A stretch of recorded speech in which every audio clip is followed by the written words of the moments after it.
Alright, so today I'm going to show you how to turn on your mini educator as well as put it on Freya. So the first thing that you're going to notice is that the e-collar itself has this little red dot that's right here, and the remote has a red dot that's right here. So to turn on the e-collar, you kind of pair them together. They're magnetic, and that's what turns on the e-collar. If you noticed that it turned red and then it turns green to say that it is on.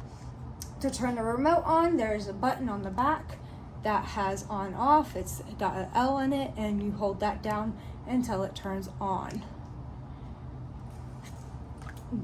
This knob up here is the one that turns on the intensity levels, and you can lock it by holding it down and it will flash, and then it now can no longer change the intensity levels. That's not what we want, so we're going to put it back to where we had it. But that changes the intensity levels. The two buttons here, this is to initiate the stem, and it's like a 2-second stem, and then this one is more continuous. We use this when she's not responding to the first one.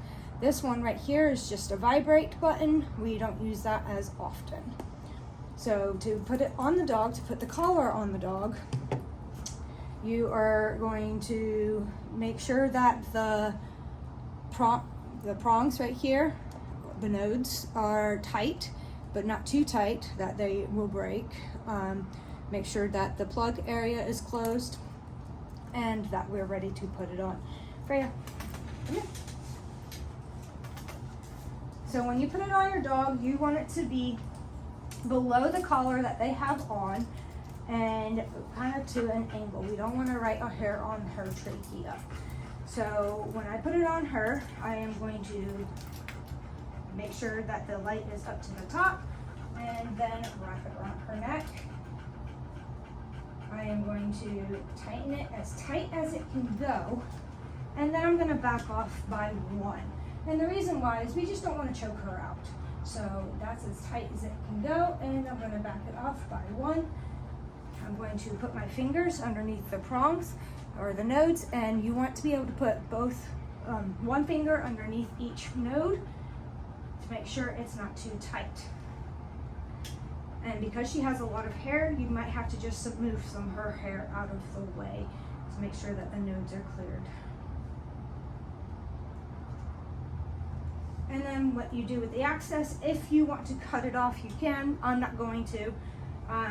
But what I do is I'll thread it through the 2 loops that are down here on her collar and then fold it back through. And that's how you put the collar on. It's a pretty simple process, and I'll do another video on how to introduce the collar to her.